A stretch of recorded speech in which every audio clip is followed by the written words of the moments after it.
Bom dia a todos, feliz sábado. Gostaria de compartilhar com vocês que, como é o último dia da semana de oração, a gente já começa a ter um pouquinho de saudade da rotina que teve durante toda a semana, principalmente das equipes, onde a gente mais vai sentir a diferença, qual equipe tinha ganho, na parte das dinâmicas, do quiz, o Paulo indo e voltando toda hora, às vezes desesperado, mas tudo certo, graças a Deus. Vendo alguns rostos que vi durante todos os outros dias, foi muito bom estar aqui. Agradeço demais pela oportunidade, pela confiança. E sempre que vocês precisarem de alguma ajuda, eu estou praticamente aqui do lado, na Pavuna. Vocês podem chamar. Até mesmo se for para ajudar dia de domingo também, vocês podem chamar. Já estendi o convite. Tá bom. Agora, não sei se eu vou poder amanhã, porque... Não, então tá ótimo. Mas fico muito feliz com isso. Hoje, no nosso último tema, nós vamos falar um pouco sobre a capacitação que Deus ele faz nas nossas vidas. Para isso, eu gostaria que vocês abrissem a Bíblia de vocês no livro de Êxodo, no capítulo 3.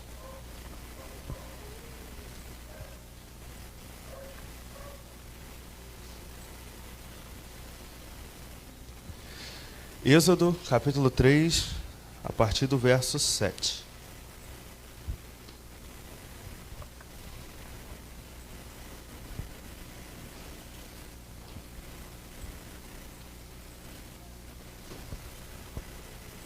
Amém? Como de costume, gostaria de convidar vocês para fechar os olhos para falarmos com o nosso Deus. Santo Deus, bendito Pai, que habita no reino dos céus, nós te agradecemos que mais uma vez a Tua palavra está aberta e quando a Bíblia se abre, o Senhor fala conosco. Nesse momento, gostaríamos de pedir para que o Teu Santo Espírito possa abrir os nossos corações, a nossa mente e que tudo que vier a Ti, que a Tua vontade se cumpra na nossa vida, mas que possamos também tomar a decisão de estar ao Seu lado. Esteja conosco, em nome de Jesus, amém. Êxodo 3, verso 7 fala o seguinte: Disse o Senhor, de fato tenho visto a opressão sobre o meu povo no Egito. Tenho escutado o seu clamor por causa dos seus feitores, e sei quanto eles estão sofrendo. Por isso, desci para livrá-los das mãos dos egípcios e tirá-los daqui, para uma terra boa e vasta, onde há leite e mel com fartura. Agora, verso 9. Pois agora o clamor dos israelitas chegou a mim, e tenho visto como os egípcios os oprimem. Vá, pois, agora. Eu envio ao faraó para tirar do Egito o meu povo, os israelitas. Isso daqui é uma conversa em que nosso Deus estava tendo com Moisés. E até aqui a gente já deve ter com certeza ouvido algumas outras mensagens que falavam sobre essa história. Mas agora eu gostaria que vocês voltassem um pouquinho. Vai lá para o verso 1, ainda no capítulo 3. Fala o seguinte: Moisés pastoreava o rebanho do seu sogro, que era sacerdote de Midian. Um dia levou o rebanho para o outro lado do deserto e chegou a Horebe, o monte de Deus. Agora volta mais um pouquinho, lá no capítulo 2, no verso 11. Êxodo 2, verso 11.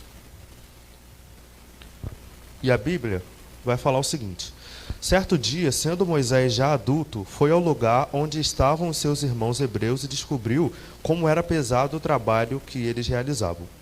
Viu também um egípcio espancar um dos hebreus. Correu olhar por todos os lados e, não vendo ninguém, matou o egípcio e o escondeu na areia. No dia seguinte, saiu e viu 2 hebreus brigando. Então perguntou ao agressor: Por que você está espancando o seu companheiro? E o homem logo respondeu: Quem o nomeou líder e juiz sobre nós? Quer matar-me como matou o egípcio? E Moisés teve medo e logo pensou: Com certeza já fui descoberto. Quando o faraó soube disso, procurou matar Moisés, mas este fugiu e foi morar na terra de Midian. Ali assentou-se à beira de um poço. Quando a gente acompanha a história de Moisés, a gente consegue perceber que Deus ele agiu muito através da vida desse homem. Talvez a missão de Moisés é uma das missões, ou talvez a missão que mais foi confiada a um ser humano em questão de grandeza. A gente sabe que as histórias da Bíblia, as pessoas, elas, quando se depositam nas mãos de Deus, o Senhor, ele opera maravilhas através dessas pessoas. Mas com Moisés, a gente consegue perceber que foi uma confiança muito grande. A gente sabe que Moisés, ele já tinha passado por algumas lutas até mesmo no seu nascimento, e agora ele faz parte de um outro povo, ele é criado numa outra cultura, mas ele não perde as suas raízes. E dali ele vê que um do seu povo estava sofrendo fisicamente, e ele decide agir por ele.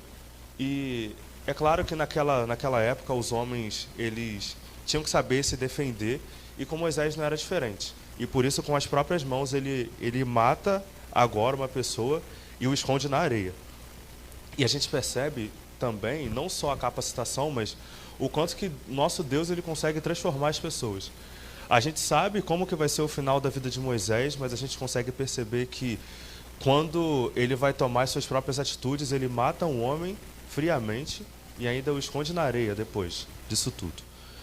Mas agora ele faz o seguinte, ele percebe, ou ele acha que tinha sido descoberto, e ele decide fugir para o deserto. E ali ele passa um tempo. E por que eu li o primeiro verso do capítulo 3? Para poder mostrar o quanto que Moisés, ele já estava sendo moldado antes mesmo de Deus falar com ele. A gente percebe no capítulo 2 que ele mata uma pessoa e depois ele foge. E agora no primeiro verso do capítulo 3 ele está pastoreando ovelhas. O que isso daqui quer mostrar para nós? Que quando Deus, ele faz um chamado, quando Deus, ele tem uma missão para nós, primeiro ele faz com que a gente vá para o deserto. E no deserto a gente passa pelas nossas transformações. Com Jesus, assim que ele foi batizado, o que ele fez? Ele foi para o deserto e ele passou 40 dias e 40 noites.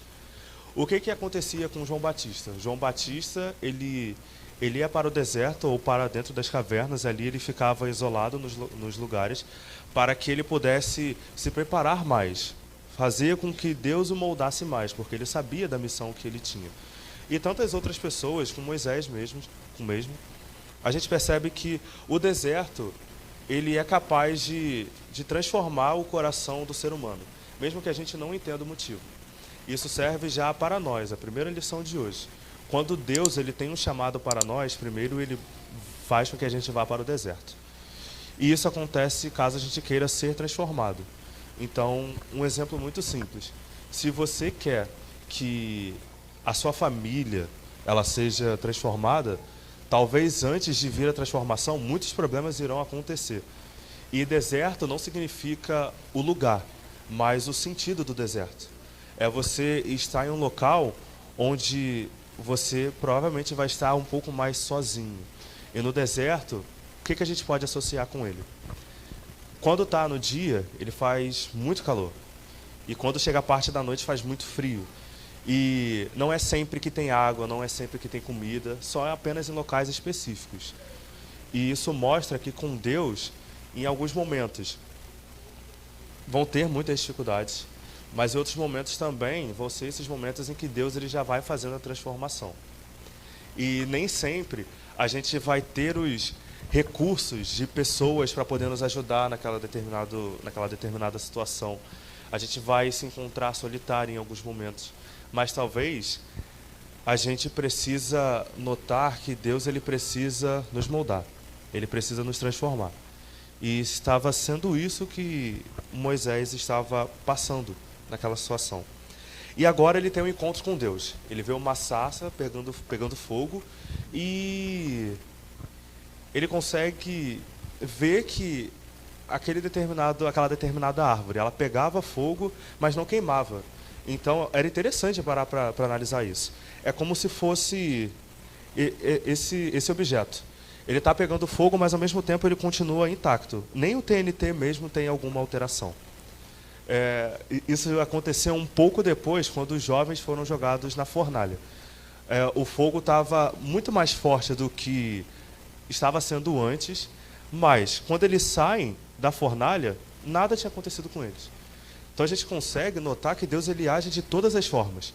Com Moisés, no seu chamado, era a sarça que pegava fogo, mas nada mudava. E quando eles vão passar quando Moisés vai passar com todo o povo, através do mar. Quando Elias pede para não chover, passa muito tempo sem chover, e quando Elias pede, agora chove.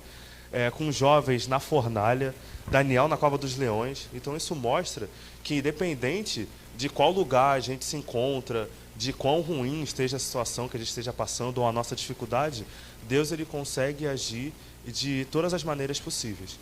Então isso mostra que nem o Denilson falou um pouquinho atrás, a gente precisa ter fé e dar o primeiro passo, porque a gente pode estar onde a gente for. Pode ser em uma igreja gigante, pode ser em uma igreja que sequer tem recursos, mas Deus ele age de qualquer forma. E a gente precisa estar disposto a dar o primeiro passo. E aí agora Moisés, ele começa a conversar com Deus e Deus fala o seguinte: Moisés, o meu povo ele está sofrendo e eu ouvi o clamor que eles fizeram a mim. E eu decidi chamar você para que você vá até lá e você seja responsável pela libertação do povo. A partir de agora, a gente vai ver como que a conversa entre Moisés e Deus, ela se discorre. Ainda no capítulo 3, agora lendo o verso 11. Moisés fala o seguinte: quem sou eu, Senhor, para apresentar-me ao faraó e tirar os israelitas do Egito? Os pontos que foram grifados aqui vai ser sempre uma pergunta de Moisés e o que Deus fala em seguida. E olha o que o Senhor responde no verso 12. Deus afirmou: eu estarei com você. Esta é a prova de que sou eu quem o envia. Quando você tirar o povo do Egito, vocês prestarão culto a Deus neste monte. E Moisés pergunta agora no verso 13: quando eu chegar diante dos israelitas e lhes disser: o Deus dos seus antepassados me enviou a vocês, e eles me perguntarem: qual é o nome dele? Que lhes direi? E disse Deus a Moisés: eu sou o que sou. É isso que você dirá aos israelitas: o eu sou me enviou até vocês. E disse Deus também a Moisés: diga aos israelitas: o Senhor, o Deus dos seus antepassados, o Deus de Abraão, de Isaque e de Jacó, enviou-me a vocês. Esse é o nome para sempre, nome pelo qual serei lembrado de geração em geração. Aqui a gente já consegue tirar duas coisas. A primeira pergunta de Moisés é: quem sou eu para apresentar-me diante de Faraó? Por muitas vezes, quando a gente tem um chamado, quando a gente sabe que Jesus ele nos chama para um determinado propósito, a gente faz essa mesma pergunta que Moisés fez para Deus: Senhor, quem sou eu para fazer esse determinado tipo de coisa que o Senhor pediu para mim? Hoje, eu quero muito agradecer essa igreja e principalmente a lição que aconteceu, porque eu sempre fui uma pessoa, e talvez até agora eu seja, sempre fui uma pessoa muito insegura. Assim, eu mudei de um lado para o outro, de um extremo para outro. Antigamente, conforme eu ia aprendendo, eu achava que sempre quando as pessoas me chamavam para fazer alguma coisa, eu não olhava para Deus, olhava para mim. E achava que era mérito algum meu fazer determinado tipo de ação dentro da igreja. E isso costuma acontecer conosco, principalmente no início. A gente tem esse coração. E conforme as coisas foram mudando, eu fui percebendo que isso precisava ser mudado, eu passei a fazer o contrário. Por que eu quero agradecer a lição? A lição que foi passada lá. Eu fiz alguns comentários, e o Júnior sabe. Mas, normalmente, nem em escola sabatina eu faço algum tipo de comentário. Porque eu fico pensando muito em falar alguma besteira, alguma coisa ruim. Quando a Amanda fez o convite, ainda mesmo lá na Pavuna, eu aceitei, e ela percebeu. Mas eu aceitei porque eu percebi, Deus deve estar chamando. Mas lá no fundo eu estava pensando, eu vou participar de uma semana de oração. E não que as outras mensagens sejam importantes, mas não é só um dia, não é só um sábado, e daqui a alguns meses é uma outra missão. Vão ser vários dias, um seguido do outro. E aí eu comecei a pensar nisso. E por que eu quero agradecer a essa igreja também? Hoje, depois que eu voltei da escola sabatina, eu me senti muito mais leve. Depois que eu li, hoje mesmo, num trecho de Patriarcas e Profetas, estava falando o seguinte, que quando Moisés, e a gente vai perceber isso ao longo das perguntas que Moisés fazia, quando Moisés ele fazia essas perguntas, era porque lá no fundo ele temia tanto o faraó quanto o povo que estava sofrendo lá no Egito. Então, nada tinha mudado. A única diferença é que Moisés estava sendo chamado, mas o medo era o mesmo, e talvez até maior, porque ele que deveria ser o líder, a pessoa que iria guiar. Mas, logo depois, Ellen White fala, no livro Patriarcas e Profetas, justamente isso, que quando a gente tem a tendência de olhar muito para nós, talvez a gente não esteja confiando no nosso Deus. E eu aprendi uma lição, que a gente pode estar o mais próximo de Deus, o mais longe possível, a gente pode fazer a ação que as pessoas mais veem, ou aquelas que ninguém vê. Tudo que seja direcionado a mim e a Deus. De qualquer forma, a gente, ser humano, sempre vai ter a tendência a fazer o errado. Sempre vai ter a tendência a ter os deslizes, a ter os erros, em tudo. Mas aí é que mostra a nossa confiança em Deus. A nossa confiança em Deus é saber que, mesmo a gente sendo dessa forma, Ele é capaz de nos conduzir e nos guiar naquilo que devemos fazer. A irmã cantando, Cláudia, certo? A Cláudia cantando, conforme ela estava fazendo a música, eu fiquei pensando, ela está cantando de máscara. E é difícil, porque quando a gente vai cantar um hino congregacional, tem vezes que a gente quer tirar a máscara porque atrapalha. E ela estava fazendo um louvor especial de máscara. Mas isso é porque no fundo do coração dela, ela sabe que é capaz de, mesmo com máscara, passar a mensagem como deve ser passada? Não. Talvez ela mesma tenha essa consciência, olha, poxa, posso cantar de máscara, ele pode atrapalhar. Mas não é isso que motiva a Cláudia a vir aqui cantar. O que motiva a Cláudia a vir cantar é saber que Deus pode usar o louvor que ela está cantando, independente dela. E é assim que devemos funcionar. Independente de nós, o Senhor é capaz de nos conduzir. A Stephanie, ela estava falando, antes mesmo de cantar o primeiro hino, ela falou de Josué, que Josué teve medo, porque ele teria que substituir Moisés. E até porque era Moisés, e realmente. Agora, a gente vai olhar para o início da história de Moisés, era quase a mesma coisa de Josué. Então é incrível como a gente, ser humano, pode ser a missão que for, pode ser a pessoa que for. Normalmente a gente vai ter sempre as mesmas atitudes, mas o Deus, ele é o mesmo e é capaz de fazer a mesma mudança. Ele conduziu Moisés, ele conduziu Josué, e hoje ele nos chama para que ele possa me conduzir e conduzir a cada um de nós. Conduzir essa igreja a continuar avançando na obra aqui, material, mas na obra espiritual também. Esse é o nosso Deus. E agora a segunda pergunta. Ele fala assim, quando perguntarem, qual é o nome desse Deus, o que direi? E aí Deus fala, diga ao povo, eu sou o que sou. Isso mostra que nós, onde quer que nós estejamos, devemos mostrar o nome de Deus. Ontem, na geração que teve lá na Pavuna, a gente estava estudando um pouco sobre isso. E o Sérgio, talvez algumas pessoas aqui conheçam, ele disse que já fez parte dessa igreja. O Sérgio, ele estava falando justamente sobre essa parte. Quando o filho, como que o filho ele é identificado? Assim, a Jurema é minha mãe e o Roberto é meu pai. Como? Não é através do DNA. Sempre quando a gente tem que registrar de quem nós somos filhos, é através do documento, através da identidade, e é assim com Deus. A nossa certidão de nascimento com Deus é quando a gente se batiza. E o que é tomar o nome de Deus em vão? Gostaria de compartilhar uma ilustração com vocês. A história que foi contada ontem é o seguinte.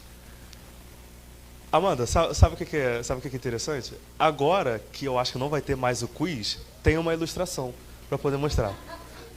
E não... Ah, então tá bom.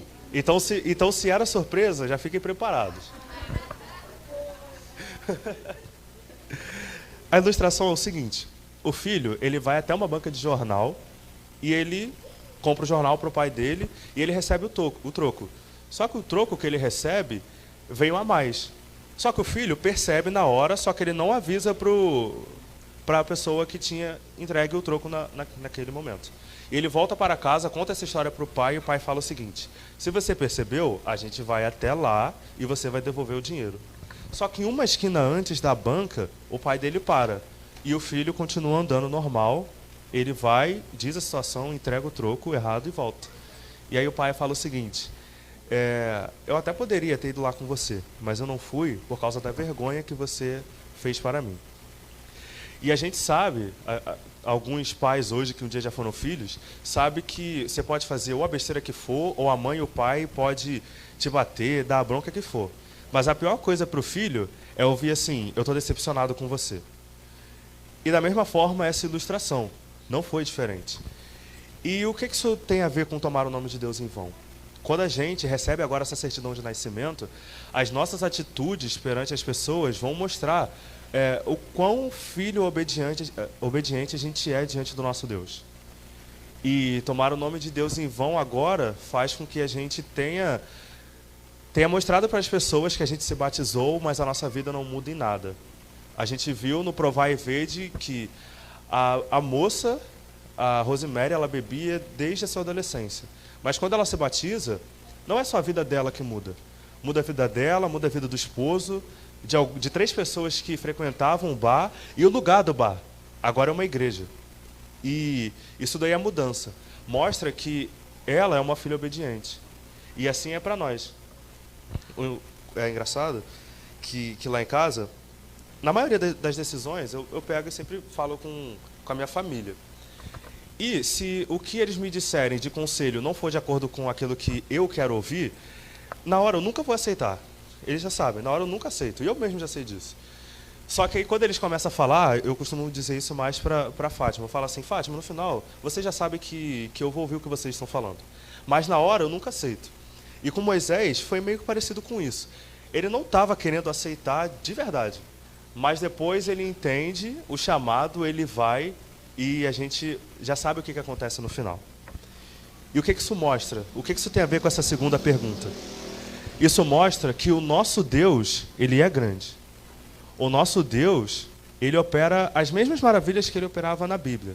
Mas o que a gente precisa, que nem foi falado na escola sabatina, é que o Deus de Daniel, o Deus de Moisés, o Deus de José, para poder ele fazer as mesmas maravilhas que ele fazia antigamente, ele precisa hoje das pessoas com o mesmo caráter que Daniel, que Moisés, que José, que Ana, que Ruth, que todas essas pessoas, se a gente quer os mesmos milagres, a gente precisa ter a mesma conduta. A gente quer passar pelos milagres, mas não quer passar pelo mesmo processo que eles passaram. E é isso que precisa mostrar o nome do nosso Deus. E essa já é a segunda pergunta que responde. E agora, continua. No capítulo 4, no primeiro verso de Êxodo, fala o seguinte: Moisés respondeu: e se eles não acreditarem em mim, nem quiserem me ouvir e disserem: o Senhor não apareceu a você? Então o Senhor lhe perguntou: o que é isso em sua mão? E Moisés responde: uma vara. E disse o Senhor: jogue-a no chão. Moisés a jogou, e ela se transformou numa serpente. Moisés fugiu dela. Mas o Senhor disse: estenda a mão e pegue-a pela cauda. Moisés estendeu a mão, pegou a serpente, e esta se transformou numa vara em sua mão. E disse o Senhor: isso é para que eles acreditem que o Deus dos seus antepassados, o Deus de Abraão, de Isaque e de Jacó, apareceu a você. Podem parar por aqui. Essa é a terceira pergunta. A terceira resposta que Deus dá é o seguinte: quando Deus pede para Moisés mostrar para as outras pessoas como que o Senhor apareceu a ele, tem essa situação da serpente e da vara. E engraçado, que dá até para perceber que a gente riu um pouco, é que quando Moisés ele faz o que Deus pede e joga a vara no chão e ela se transforma em serpente, Moisés sai correndo. E aí depois ele volta e faz novamente o que Deus pede. Mas, para a nossa vida, isso deve mostrar o seguinte: que quando nós estamos com Deus e quando as pessoas perguntarem ou pensarem: será que Deus apareceu a essa pessoa? Aquilo que a gente faz vai mostrar: olha, o Senhor apareceu na vida daquela pessoa. O Senhor apareceu na vida da Rosemary. Ela não precisa falar o que aconteceu, mas a gente acompanha a história. E o que foi falado em uma mensagem que foi passada há alguns dias atrás, não aqui, lá na Pavuna, era sobre a essência do Evangelho, que por muitas vezes a gente não tem vivido, mas a gente precisa. O que acontecia com aquelas pessoas da Bíblia que tinham uma vida e elas tinham um encontro com Deus? Elas passavam a ser transformadas, a vida era completamente mudada. E o exemplo que foi dado na mensagem foi de Paulo. Paulo, antigamente, Saulo era uma pessoa que matava os cristãos. Isso já foi falado aqui também na Semana de Oração. E agora ele morre por causa do nome de Deus. ele experimentou o Evangelho, a essência do Evangelho. E o que precisa fazer com que a gente experimente essa transformação é olhar para o Evangelho, olhar para o que o cristianismo tem a nos oferecer, olhar para o que Jesus tem a nos oferecer. E por muitas vezes a gente fala do sacrifício de Deus, que Deus ele fez em enviar Jesus para cá, e da morte de Cristo, da ressurreição de Cristo. A gente fala da volta de Jesus, fala de tudo isso. Mas que nem foi falado na escola sabatina, isso pode virar um costume. E quando vira um costume, normalmente esse costume vira hábito, e tudo que vira hábito já não faz muita diferença. No nosso primeiro dia de trabalho é o dia que a gente talvez mais tem energia, mais fica preocupado, quer fazer as coisas. Mas quando a gente já aprende a fazer aquilo vira um costume, e às vezes a gente faz sem perceber. É que nem dirigir um carro. Normalmente os motoristas falam que quando eles começam a ter mais o hábito de dirigir, mais a prática, eles já passam a marcha e nem percebem. Quando eles vão ver, eles já estão em outro lugar. É que nem voltar para a nossa casa. A gente não precisa olhar mais para fora para saber. Dependendo da estrada, da curva, do quebra-mola, a gente já sabe onde está. E esse que pode ser o nosso erro, quando a gente começa a conhecer a Deus. Deus não começar mais a aparecer para nós. Deus ele aparece para a gente lá no início, quando a gente toma a decisão de se batizar. Mas o que precisa acontecer é que ele precisa continuar aparecendo na nossa vida, principalmente a partir daí. Porque agora uma nova vida começa. E agora uma vida que começa um grande conflito. O grande conflito, ele já existe. Mas agora o que precisa ser o motivo da nossa luta, da nossa batalha, é a gente estar disposto a se entregar a Deus, a ter uma entrega completa. Foi falado também, o Júnior comentou, pode ser que aqui a gente esteja com o nosso coração entregue, mas no pôr do sol pode ser que isso tudo mude. Então isso mostra que a gente precisa saber que uma batalha na nossa mente acontece. A gente precisa começar a não só falar, olha, Jesus morreu por nós, mas fazer com que na nossa vida isso tenha sentido. Quando a gente tem essa bênção de estar aqui na igreja, a gente tem a decisão de se entregar. Mas talvez a gente volte para as nossas atividades e isso passa. Isso é uma coisa muito ruim, porque quando a gente começa a se acostumar com tão pouco de Deus, a gente se sente vazio. E não se sente vazio pelo Senhor, mas se sente vazio porque durante 2 horas a gente tem uma entrega profunda a Deus, mas depois tudo volta ao normal e a gente começa a travar sempre uma batalha que é assim, olha, eu posso fazer mais, eu posso fazer mais. E aí nas orações, na comunhão com Deus, nada é alegre, é sempre um fardo, porque na nossa cabeça tá, eu posso fazer mais, eu posso fazer mais. Isso mostra que Deus ele precisa aparecer na nossa vida. Porque quando Jesus ele aparece aqui na terra e ele aparece diante das pessoas, as pessoas elas eram mudadas. Quando ele aparece diante de um leproso, esse leproso é transformado. Quando ele aparece diante a uma mulher que tinha um problema há 12 anos, essa mulher é transformada. Quando ele aparece diante de 12 pessoas, de 12 discípulos, uma escolheu não se entregar completamente. E a gente sabe o que aconteceu com ela. Judas ele acabou se perdendo. Mas os outros 11 foram transformados. E o que precisa acontecer é que se a gente sabe que o Deus que aparecia, esses homens e essas mulheres lá atrás, é o mesmo Deus que quer aparecer na nossa vida hoje. Chegando na penúltima parte da mensagem de hoje. No verso 10, capítulo 4.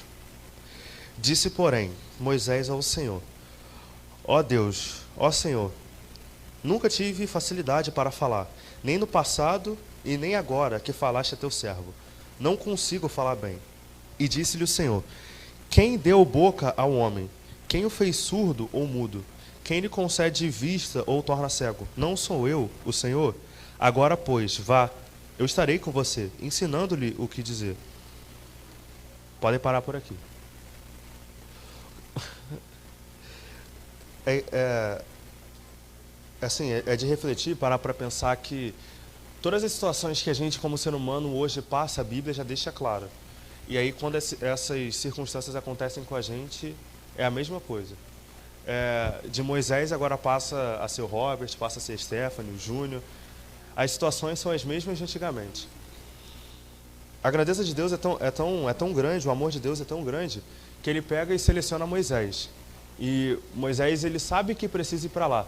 Só que Moisés ele já tinha tentado de 3 formas tentar mudar a pessoa, tentar mudar a situação, querendo dizer assim, Senhor, o Senhor já está percebendo que não tem como eu ir. E aí agora ele chega na 4ª parte, que é dizendo, Senhor, o Senhor sabe que eu nunca tive dificuldade para falar. Eu falei dificuldade? Eu nunca tive facilidade para falar. O Senhor sabe que nem no passado e nem agora eu consigo falar bem. Então imagina agora para poder falar diante de um faraó, que pode me matar a qualquer momento. Essa daí foi a 4ª desculpa de Moisés, que por muitas vezes a gente tem hoje. A gente é chamado para alguma coisa. Senhor, será que eu tenho que fazer isso mesmo? Eu não consigo falar, eu não consigo cantar, eu não consigo tocar direito, eu não consigo passar uma instrução de clube, de aventureiro, de desbravador, eu não consigo ser paciente da maneira que eu quero, não consigo mostrar o amor que eu quero. No final de tudo, se a gente fosse ser selecionado através disso, do quanto que a gente consegue fazer as coisas, de quase 8 bilhões de pessoas que tem no mundo, nem daria para contar nos dedos quantas pessoas seriam chamadas, realmente. Isso mostra que a gente não precisa ser transformado para fazer as coisas de Deus. Deus ele quer nos transformar durante o processo, durante a nossa jornada. E é por isso que, para aqueles que serão salvos, serão aqueles que perseverarem até o fim. E é por isso que, infelizmente, não são todas as pessoas que escolheram se batizar um dia, que todas essas pessoas de toda a história humana vão ser salvas. Muitas pessoas que um dia escolheram se batizar, já se perderam. Muitas pessoas que um dia já se entregaram a Deus, essas pessoas não vão ser salvas. E por quê? Porque é durante o processo que a gente precisa entender que o Senhor precisa nos mudar. E não nos mudar e depois a gente fazer tudo o que precisa ser feito. Uma coisa que sempre acontece depois que termino as mensagens aqui, ou é na volta para casa, ou eu pensando, ou até mesmo agora, durante a mensagem. Eu noto o seguinte, eu repito muito algumas palavras. Tem vezes que às vezes eu pego e me embolo, dá para perceber. Às vezes eu pego e me embolo. E normalmente isso não costuma acontecer, se eu estiver falando normal. E minha mãe mesmo, eu vou falar para vocês, ela escreveu ali num papel e mostrou assim para mim, para de falar a palavra perceber. Porque isso já tinha acontecido nas outras noites, e eu mesmo sei que eu preciso mudar nisso. Mas aí, o que eu... Agora eu estou tentando mudar alguma coisa. O que eu tenho que mudar agora? Não é fazer o seguinte, olha, se eu estou repetindo algumas palavras, eu acho que não é mais para poder eu falar. Não é isso. É saber que eu preciso tomar algumas atitudes, talvez ler mais, talvez estudar mais, talvez procurar passar essa mensagem só para mim antes, para poder eu agora ver o que precisa ser ajustado. Mas isso não deve ser uma desculpa para poder a gente não fazer as coisas de Deus. O nosso coração não tem que ser uma desculpa das coisas de Deus, para as coisas de Deus. E é por isso que, com Deus, a nossa jornada, ela é uma jornada contínua. Ela é uma entrega contínua. Porque a graça do Senhor, a misericórdia de Deus, ela se renova a cada manhã. E da mesma forma, a gente precisa ser renovado a cada manhã. E a gente tem muito esse pensamento. Se às vezes a gente está pedindo para ser transformado em alguma coisa, a gente não é, a gente já começa a desanimar. E a gente perde a perseverança. E talvez seja por isso que Deus ele não nos atende em alguns pontos naquela determinada hora. Porque Ele quer saber se a gente realmente quer aquilo. Quantas pessoas que já se perderam um dia não falaram, Senhor, eu quero ser salvo. Mas aí, o que mostra se elas realmente querem ser salvas é o processo que elas passam. E aqui Moisés, ele não estava querendo no início passar por esse processo. Ele não estava querendo voltar para onde o último ato dele tinha sido matar uma pessoa, esconder essa pessoa e depois fugir. Ele não queria fazer isso, porque também imagina agora a vergonha que ele deveria estar sentindo naquele momento. Olha, eu vou voltar para lá, como é que vai ser a reação das pessoas? Será que elas vão querer me matar? Será que elas vão ficar me acusando o tempo inteiro? O que será que vai acontecer? Talvez Moisés também pensava nessa parte. A família dele, que ia ficar ali agora, não só o sogro, mas agora Midian também. As suas ovelhas, ele tinha que pensar em tudo. E em tudo aquilo que ele tinha que pensar, A desculpa que ele queria dar era: Senhor, por favor, me deixa onde eu estou, porque é onde eu estou confortável, é onde eu quero continuar, que eu estou bem. Mas a gente vê na Bíblia que quando Deus ele chama e as pessoas fazem, Deus ele faz maravilhas através daquelas pessoas. E é por isso que a Bíblia fala: buscai o reino de Deus sobre todas as coisas, e o demais será acrescentado. E é por isso. A gente não deve ir com o interesse de, olha, a gente tem muito essa cabeça, né? Olha, será que eu tenho que pedir determinada coisa para Deus? Será que se eu buscar a Deus agora, isso vai acontecer? Não é dessa forma que a gente deve pensar. A gente deve pensar sempre no nome do Senhor primeiro. Mas de resto, as coisas serão acrescentadas. Será acrescentada uma transformação em nós. Será acrescentado agora a responsabilidade de fazer mais as coisas de Deus. Será acrescentada agora a responsabilidade de ser um exemplo para a sua família, no seu trabalho, na sua faculdade, no seu colégio.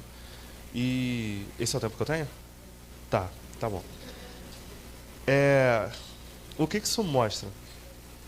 Que é o seguinte, parando por aqui, é dizendo que é mais um apelo para encerrar essa semana de oração.